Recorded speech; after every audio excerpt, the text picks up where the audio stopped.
water was added to 10 ml of hydrochloric acid အဲ့တော့ရေကိုဘယ်ထဲကိုထည့်လဲဆို hydrochloric acid 10 ml ထဲကိုထည့်လိုက်တယ်တဲ့ with a pH of 1 တဲ့ hydrochloric acid ရဲ့ pH က 1 ရှိတယ်တဲ့နော် to make the hydrochloric acid pH 3နော် pH 1 ရှိတဲ့ hydrochloric acid ကိုသူက pH 3 ဖြစ်အောင်လုပ်မှာနော်အဲ့တော့သူကအားပြော့အောင်လုပ်လိုက်မှာနော်အားပြော့အောင်လုပ်တော့သူကရေရောတယ်ပေါ့နော် how many ml of water was added တဲ့နော်အဲ့တော့ရေဘယ်လောက်ရောရမလဲပေါ့နော်အဲ့ဒီမှာသူက1 to 7ဖြည့်ပေးထားတယ်အဲ့ထဲကနေပြီးတော့ငါတို့ကရောလိုက်တဲ့ရေရဲ့ထုထဲကိုရှာရမယ်နော်အဲ့ဆိုငါတို့ကဒီမှာနော်ရေရောတယ်ဆိုရင်ဒါဘာခေါ်လဲ dilution လို့ခေါ်တယ်နော်အဲ့တော့ဒါငကိုမူလနော် hydrochloric acid 10 ml ထည့်ထားတယ်ဘီကာခွက်လေးပေါ့နော်အဲ့တော့သူ့မှာ concentration က M1 ရှိတယ်နော်ဒုတိယ V1 နော် V1 ဆိုတာအခုဒီမှာ10 ml ပေါ့နော်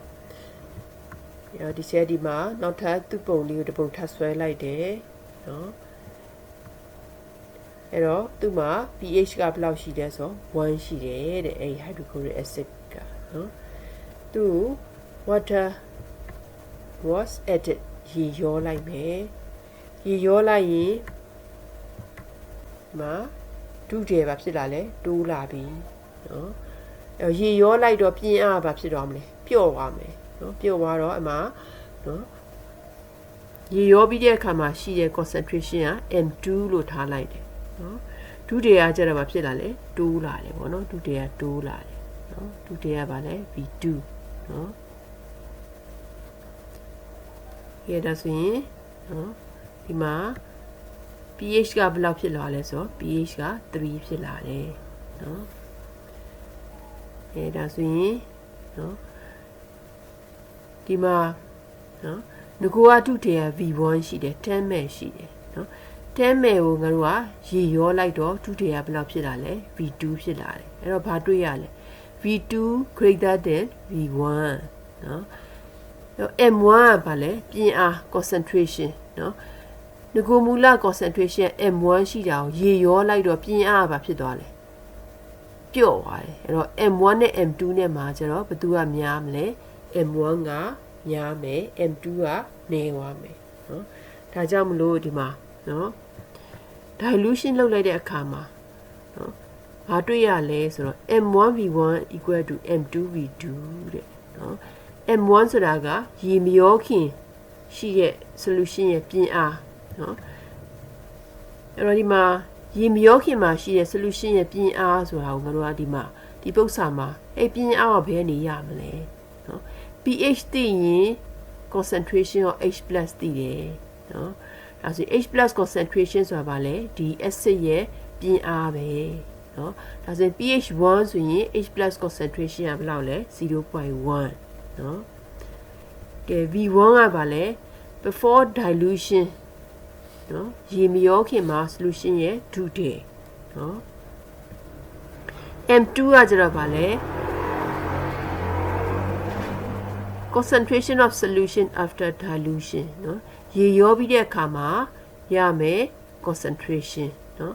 အဲ့တော့ရေရောလိုက်တဲ့အခါမှာ concentration ကဘာဖြစ်လဲပျော့သွားမယ်ရေရောလိုက်ရင် concentration ကအားနည်းသွားမှာပေါ့နော်ခုဒီမှာနော်ရေမရောခင်မှာရှိတဲ့နော်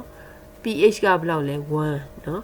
ရေမရောခင်မှာရှိတဲ့ H+ concentration က 0.1ရေရောလိုက်တော့ pH ကဘယ်လောက်ဖြစ်သွားလဲ3ဖြစ်သွားတယ်နော် pH 3ဆိုရင်သူ့ရဲ့ H+ concentration ကဘယ်လောက်ရလဲ0.001ဖြစ်သွားတယ်နော်ဒါဆိုရင် H+ concentration က 0.1 ကနေပြီးတော့ 0.001 ဆိုတော့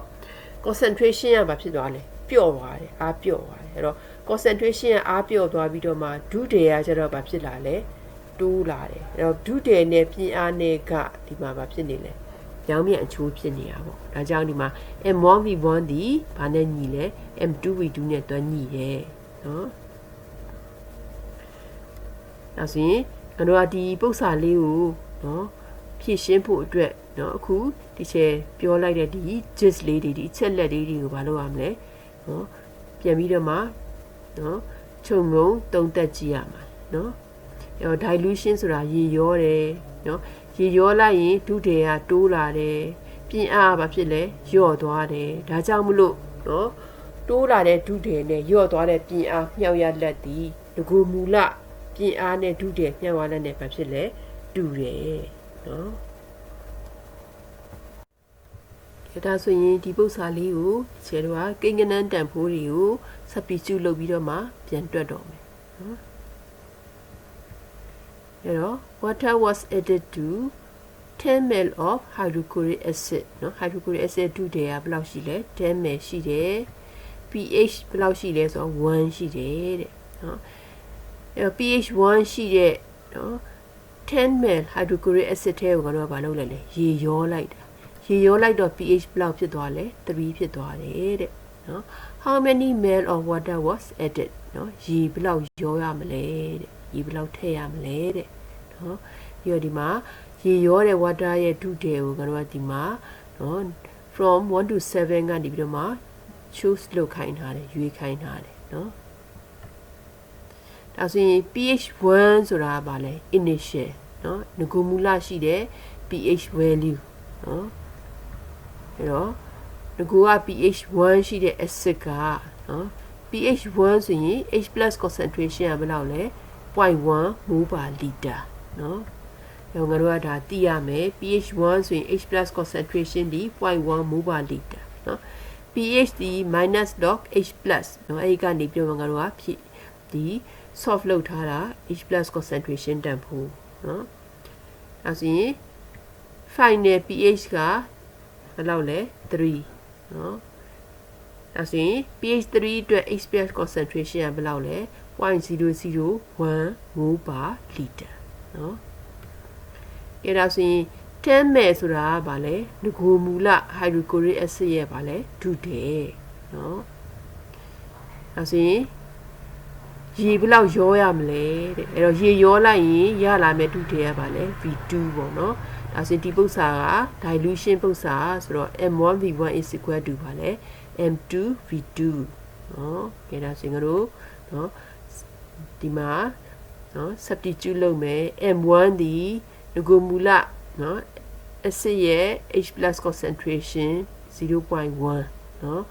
V1 ဒီ hydrochloric acid ရဲ့ငကိုမူလဒုထည်ဘယ်လောက်လဲ10 ml နော် M2 ဒီဘာလဲနော်ရေရောလိုက်တဲ့အခါမှာ pH 3ဖြစ်သွားတော့ H+ concentration ကရေရောပြီးတဲ့အခါမှာရှိတဲ့ M2 ဒါကြောင့် 0.001 နော်ဒါဆိုဒီမှာပါရှာမလဲ V2 တန်ဖိုးရှာမယ်ဒါ V2 တန်ဖိုးကိုရှာလိုက်တော့လောက်ရလဲနော်နောက်ဒီမှာနော်ကိန်းကနန်းတန်ဖိုးကိုရှင်းတော့နော်ငါတို့ calculator ကိုမသုံးရတော့ဒီမှာငါတို့ကနော်ဒီ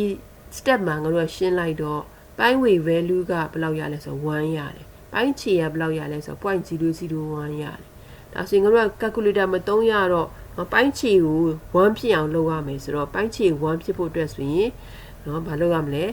နော်1000နဲ့မြှောက်တယ်ဒါဆိုရင်ပိုင်းခြေကို1000နဲ့မြှောက်ရင်ပိုင်းဝေကိုလည်းဗာနဲ့မြှောက်လိုက်မယ်1000နဲ့မြှောက်လိုက်တယ်ဒါကြောင့်နော် V2 တန်ဖိုးဒီဘယ်လောက်ရအောင်မလဲ1000ပဲရမှာပေါ့နော်ကဲဒါဆိုရင်ဒီပု္ပ္ပစာမှာနော် H+ concentration ကနော်ငကိုမူလက 0.1 ရှိတယ်နော်ရေရောလိုက်တဲ့ခါမှာ 0.001 ဆိုတော့နော်ဒီ concentration ကနော်ဘယ်လောက် dilute ဖြစ်သွားလဲနော်အစ100 dilute ဖြစ်သွားတယ်အဲ့တော့ dilute အစ100ဖြစ်ဖို့အတွက်ဆိုရင်ဒုထည်ကဘယ်လောက်ဖြစ်သွားရလဲဆို10 ml ကနေပြီးတော့မှ1000 ml ဖြစ်သွားတယ်နော်ဒါကြောင့်ဒီမှာရေဘယ်လောက်ရောလိုက်ရလဲရောလိုက်ရတဲ့ရေရဲ့ဒုထည်ကိုလိုချင်ရင်နော် final volume V2 ထဲကနေ initial volume V1 ကိုဘာလုပ်မလဲနှုတ်မယ်အဲ့တော့ V2 က1000 V1 ကဘယ်လောက်လဲ10အဲ့တော့ဘယ်လောက်ရမလဲ990နော်မယ်ရတယ်အဲ့ဆိုရင်990မယ်ကသူ choice လုပ်ခိုင်းတဲ့ထဲကနံပါတ်ဘယ်လောက်ကိုရွေးရမလဲဆိုတော့နံပါတ်6เนาะဒါကြောင့်ဒီမှာအဖြေကเนาะနံပါတ်6ဖြစ်တယ်เนาะ